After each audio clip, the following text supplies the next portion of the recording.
और मुझे लगता है कि आज के इस वीडियो को आपको पूरा देखना चाहिए क्योंकि गले से रिलेटेड काफ़ी सारी प्रॉब्लम्स आप सभी को हैं और इन सारी प्रॉब्लम्स को समझना, इनका निराकरण आज इस वीडियो में कंप्लीटली बताने वाला हूं। देखिए, गले में दर्द होना, गले में सूजन होना, टॉन्सिलाइटिस होना, लैरिंजाइटिस होना, फेरेंजाइटिस होना, गला सूखना, बार बार गले में दर्द रहना, गले में बहुत ज़्यादा रेडनेस होना, काफ़ी सारी ऐसी प्रॉब्लम्स के निराकरण, काफ़ी सारी ऐसी प्रॉब्लम का इलाज इस वीडियो में हम डिस्कस करेंगे।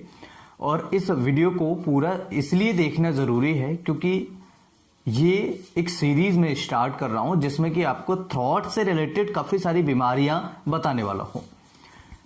फर्स्ट ऑफ ऑल हम समझते हैं कि थ्रोट की समस्या है क्या और इसके कारण क्या है। देखिए, गले में सूजन होना, गले में दर्द होना, गले में कुछ अटका हुआ लगना, खाना निगलते समय कोई प्रॉब्लम होना, ये क्या है, इसके कारण क्या है। तो कारण सबसे पहले समझ लेते हैं। देखिए, किसी मरीज को फेरेंजाइटिस होना यानी गले में फेरिंग्स जो होता है उसमें सूजन आना, ये एक कारण हो सकता है। इसके अलावा लैरिंग्स यानी कि हमारा जो वोकल कॉर्ड होता है, जो लैरिंग्स होता है, तो लैरिंजाइटिस की वजह से यानी लैरिंग्स में अगर कोई सूजन आता है तो वहां पर भी उसके कारण भी आपको ये समस्या हो सकती है।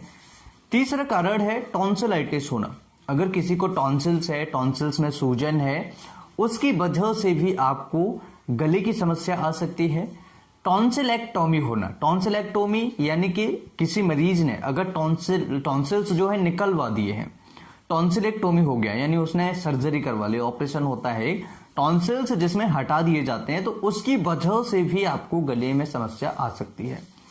इसके अलावा चौथा कारण है मरीज को बैक्टीरियल इन्फेक्शन होना, वायरल इन्फेक्शन होना, फंगल इन्फेक्शन की वजह से भी कई बार होता है।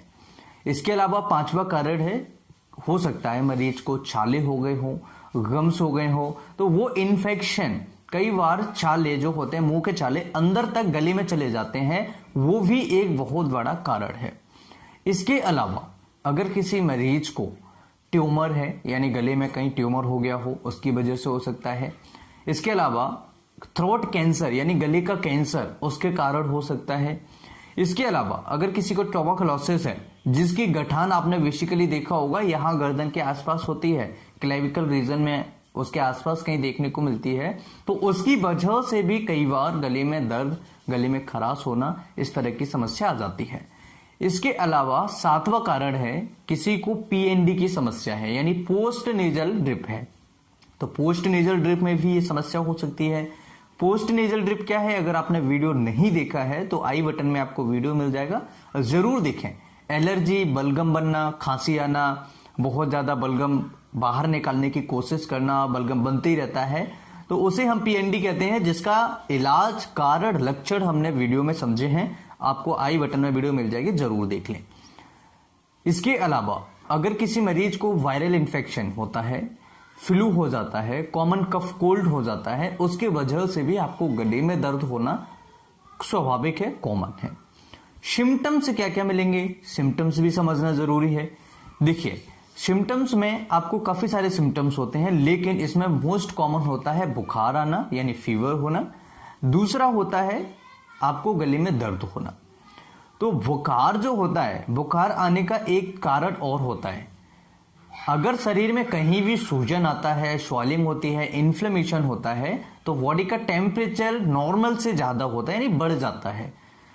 अगर फीवर, अगर बुखार, अगर टेम्परेचर 100.4 यानी कि 100.4 फ़ारेनहाइट से ऊपर जाता है, तो ऐसे सिचुएशन में हम बुखार मानते हैं। अगर इससे कम होता है तो इसे नॉर्मल माना जाता है।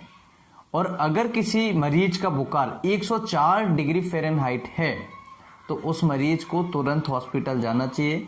अगर बच्चों में 104 से ऊपर जाता है तो उन ऐसे पेशेंट्स को बिल्कुल भी घर पर वेट नहीं करना चाहिए, तुरंत हॉस्पिटल जाएं और इलाज कराएं बच्चों का, क्योंकि इनकी वजह से, बुखार की वजह से ब्रेन डैमेज होता है हमारा, काफी सारे बॉडी के सेल्स डैमेज होने स्टार्ट हो जाते हैं। अब यहां पर सिम्टम्स क्या क्या थे, एक तो बुखार था, गले में दर्द था, गले में बर्निंग जैसा सेंसेशन आपको हो सकता है, नहीं गले में जलन जैसी शिकायत आपको हो सकती है, सिम्टम आ सकता है। प्यास कम लग सकती है, आपको हो सकता है कि मरीज को प्यास कम लगे।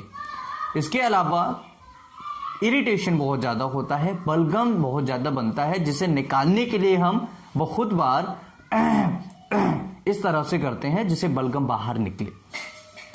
और इसका मोस्ट कॉमन कारण है बलगम बनने का सोर थ्रोट, या फिर आपको हो सकता है एलर्जी हो, गले की एलर्जी हो, किसी चीज से एलर्जी हो, इससे भी आपको गले में बलगम बहुत ज्यादा बनता है और गले में दर्द भी आपको हो सकता है। मेडिसिन की बात करें, ट्रीटमेंट की बात करें तो क्या करें? देखिए, ठंडा पानी नहीं पीना चाहिए। क्यों नहीं पीना चाहिए, मैं आपको बताने वाला हूं।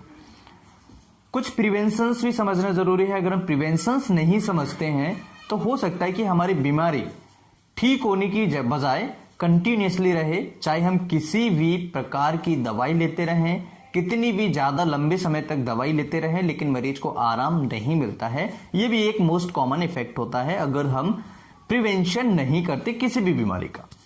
प्रिवेंशन करना बहुत ज्यादा जरूरी है।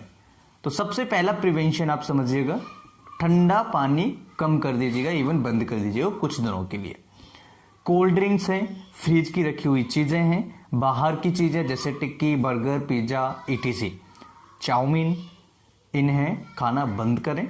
स्ट्रीट रोड्स पर जितनी भी चीजें रखी होती हैं खाने की, यानी सड़क के किनारे जो भी ठेले वाले खाने की चीजें रख के आपको खिलाते हैं, उनमें धूल, मिट्टी, कण, बहुत ज्यादा इन्फेक्शियस जो लोड होता है वो देखने को मिलता है। तो इन्फेक्टियस लोड जो होगा वो आपको प्रॉब्लम क्रिएट करेगा। अगर एक स्वस्थ व्यक्ति है वो 15 दिन में, 20 दिन में, महीने में एक आध बार अगर खाता है तो कोई बात नहीं है, लेकिन रेगुलरली अगर हम खा रहे हैं या फिर हमें कोई प्रॉब्लम है, अगर हमें इन्फेक्शन है, गले का रिलेटेड इन्फेक्शन है, फेफड़ों से रिलेटेड इन्फेक्शन है, और हम अगर ऐसी चीजें खा रहे हैं, चाहे वो टिक्की हो, पिज्जा हो, बर्गर हो, चाउमीन हो, डोसा हो, इडली हो, कुछ भी हो, अगर हम खाते हैं तो हमें प्रॉब्लम्स क्रिएट होगी।